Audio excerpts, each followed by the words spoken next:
Lionel Messi marked his 200th senior international appearance with a hat trick, as Argentina dismantled Algeria 3-0 in a commanding World Cup 2026 Group J opener at Kansas City.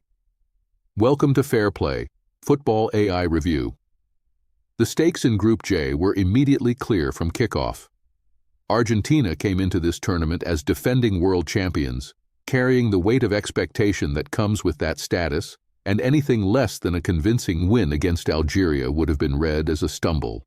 For the Algerians, coached by Vladimir Petkovic, this was their first World Cup appearance in over a decade, and a point or even a goal against the champions would have carried enormous symbolic value back home. The pre-match narrative swirled around one man, as it so often does with Argentina. Lionel Messi, 38 years old and playing in what is almost certainly his final World Cup, was confirmed fit and starting. The occasion itself added another layer. This would be his 200th cap for Argentina. For Algeria, their squad blended European-born talent like Rayhan Ait Nouri of Manchester City and the experienced Aissa Mandi, alongside a generation of players who genuinely believed they could compete on this stage. Lionel Scaloni set Argentina up in a 4-4-2 that on paper looked compact but in practice was far more fluid. Messi operated in a withdrawn forward role with Lautaro Martinez as the focal point ahead of him, while Rodrigo de Paul and Thiago Almada flanked a central midfield axis of Enzo Fernandez and Alexis Mac Allister. The system was designed to give Messi freedom to drift and find pockets of space between Algeria's defensive and midfield lines. Petkovic deployed his side in a 4-3-3, with Fares Chaibi and Anis Hadj Moussa flanking Amina Gouiri in attack. The shape looked progressive on paper, but the intent was clearly to press high in the early stages and then transition quickly on the counter. Ibrahim Maza in midfield was tasked with driving forward and linking the lines, while the fullbacks Belgali and Ait Nouri were given license to contribute going forward when possession was won. The structural mismatch that defined this match was rooted in how Algeria's high line of engagement left space in behind for De Paul's diagonal runs and Messi's lateral movement. Every time Algeria's midfield pushed up to press, the gap between their 4 defenders and 3 midfielders opened wide enough for Argentina's key passers to exploit. De Paul in particular was devastating in those early moments, threading passes into channels the Algerian backline simply could not close quickly enough. Argentina controlled the opening exchanges with purpose and intelligence, keeping the ball patiently in wide areas before suddenly switching the tempo. Algeria had brief moments of adventure. Their attacking trio caused some discomfort with quick combinations, but the tone was being set by Scaloni's side. The 69,045 supporters at GEHA Field at Arrowhead Stadium sensed a performance was coming. In only the 5th minute, Messi appeared to have opened the scoring after a composed finish into the bottom corner, but a tight offside call denied him. 4 minutes later came an equally dramatic moment at the other end. Algeria thought they had leveled what was still a goalless match when Ibrahim Maza played in Fares Chaibi, who slid a low-effort past Emiliano Martinez, only for VAR to overturn the decision. 2 disallowed goals in 9 minutes set the tone for a frantic and technically absorbing first half. The breakthrough arrived in the 17th minute, and it was a goal that combined brilliance from 2 of Argentina's most important players. Rodrigo de Paul threaded a pinpoint line-breaking through ball into the attacking third, finding Messi in just enough space. Messi drove forward and unleashed a ferocious strike from just outside the 18-yard box. Goalkeeper Luka Zidane got a hand to it, but the power carried it over the line. 1-0 Argentina, and the stadium erupted. Algeria did not collapse after going behind, and that speaks to the competitive character Petkovic had built into this squad. Zidane made a fine save in the opening half, and the Algerians continued to probe through Maza's driving runs and Chaibi's technical movement. But every time they looked like building momentum, Argentina's defensive structure, anchored by a composed Lisandro Martinez and the commanding Facundo Medina, snuffed out the threat. Argentina went into halftime 1-0 ahead and firmly in control. Halftime saw one significant change for Argentina, with Nahuel Molina replacing the injured Gonzalo Montiel at right back from the very start of the second period. It was a clean, functional swap that maintained the shape, and Molina slotted in without disrupting the rhythm. Algeria needed to ask different questions in the second half, but Petkovic's options from the bench, though including Riyad Mahrez, had not yet been deployed. Argentina emerged with the same disciplined aggression after the interval, and the second goal came just before the hour mark in a passage of play that showcased their collective quality. Zidane had saved well from Lautaro Martinez and then produced another strong stop from a McAllister effort, but he could not hold that second attempt. Messi was the quickest to react, pouncing on the rebound and finishing coolly with his right foot. 2-0, and the game was effectively over. Scaloni made his double substitution in the 55th minute, bringing on Julian Alvarez for Lautaro Martinez and Nico Gonzalez for Thiago Almada simultaneously. The decision was about freshness and directness. Alvarez brought relentless pressing energy as a second striker, and Gonzalez's pace on the right gave Argentina an entirely different dimension in wider areas.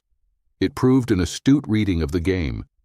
Petkovic responded in the 64th minute with his own triple change, introducing Riyad Mahrez, Hossein Aouar, and Mohamed Amoura for Anis Hadj Moussa, Hicham Boudaoui, and Amin Aguirre. It was an attacking reshuffle born of necessity, and the arrival of Mahrez in particular gave Algeria some threat from wide positions for the first time, but it was too much ground to recover against this Argentina side. Just before the hour mark, after McAllister's defense-splitting pass sent Messi clear in the 66th minute, Zidane was equal to the effort. Messi went down under a challenge from Ait Nouri and appealed strongly for a penalty, but referee Simon Marciniak, making his third World Cup appointment after officiating the 2022 final, waved play on. The decision was contentious, though Marciniak managed the moment decisively. There was a separate moment of controversy involving Messi himself, a challenge that had some observers calling for a red card. Marciniak reviewed the incident and judged it did not constitute excessive force or serious foul play. Messi remained on the pitch, which in hindsight felt inevitable because 10 minutes later he completed one of the great individual World Cup performances.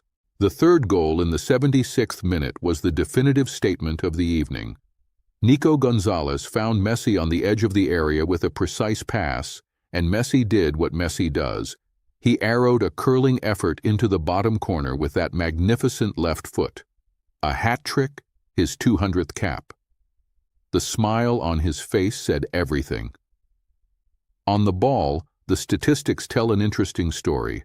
Algeria actually edged possession at 52% to 48%, and their pass accuracy of 92% marginally exceeded Argentina's 90% from 561 passes.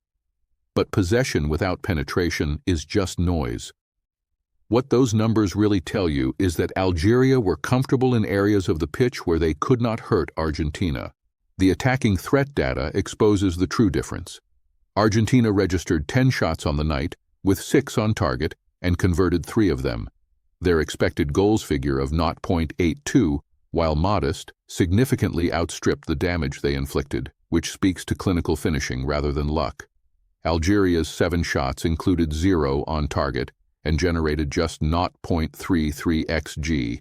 Emiliano Martinez was not required to make a single save. That is a remarkable statistic. Defensively, Argentina were composed without ever being stretched. Lisandro Martinez and Facundo Medina maintained an excellent defensive line throughout, rarely giving Guiri or Chaibi time on the ball in threatening positions. Algeria's 27 attempted tackles compared to Argentina's 17 tells you which side was chasing the game, and the Algerians' 45 dangerous attacks compared to 24 for Argentina is a slightly flattering number for a team that never truly threatened to score. The standout performer for Argentina beyond any possible debate was Lionel Messi. 3 goals from 3 very different types of finish, a thunderous drive, a composed rebound, and a curling corner strike, played out across 90 minutes before he was rested in the 80th minute. He also had a goal disallowed early, was denied by a fine Zidane save in the second half, and created constant danger with his movement and link-up play. This was a performance for the ages. On the Algeria side, Faris Chaibi was the most technically assured player in Petkovic's starting 11. He covered every blade of grass, linked play intelligently between the lines, and created the moment that led to the VAR disallowance. The closest Algeria came to scoring. Despite the scoreline, Chaibi's 90-minute display showed exactly why he was Algeria's most trusted creative presence. The player who most struggled to impose himself was Amine Gouiri, who was replaced as part of the triple substitution in the 64th minute after a largely peripheral performance.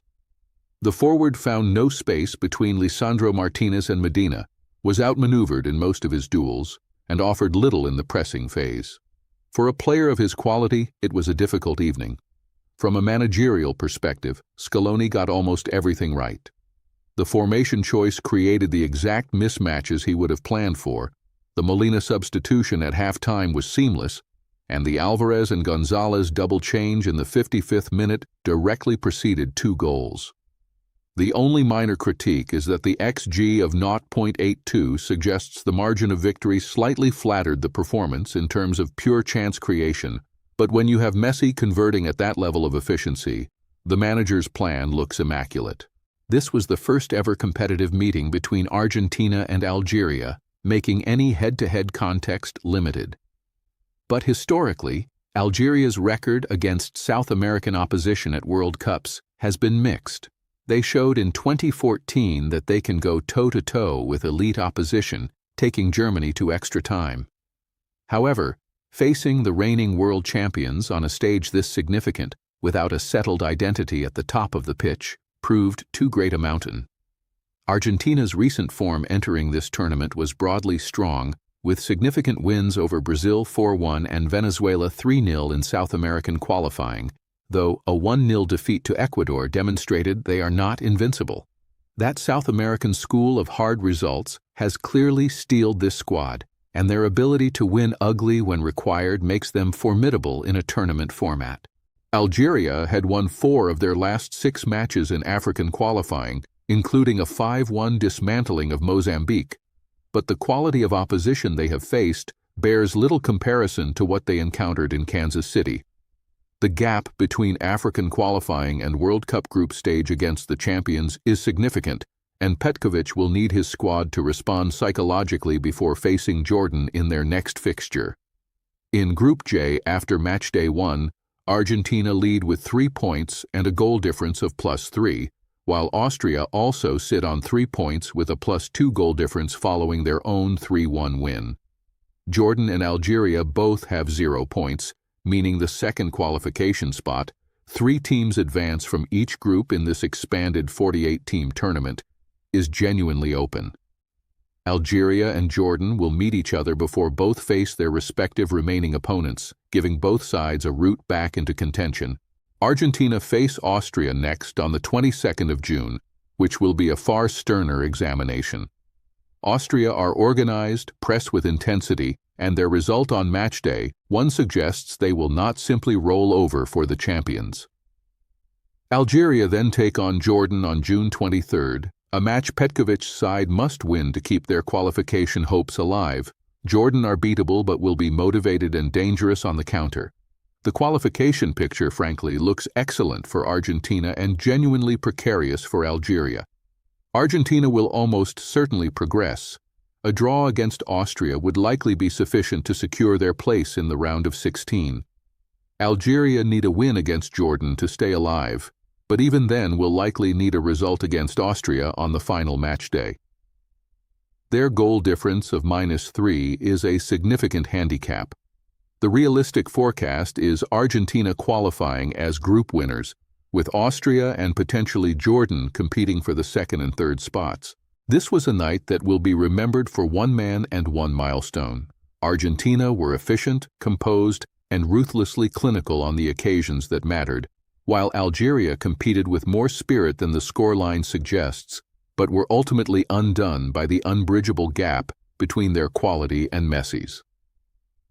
The 3-0 margin is a fair reflection of the hierarchy, even if it slightly understates the Algerians' ambition. Coming up on FairPlay, we turn our attention to Austria's impressive opening day performance and what it means for the collision course that now looms with Scaloni's men. Don't miss it. That's the fair play verdict on this one. If you want more analysis like this, follow us. Find us on YouTube, Instagram, and TikTok at FairPlay AI, and follow Anthony personally on X at Anthony Fairplay. See you next match.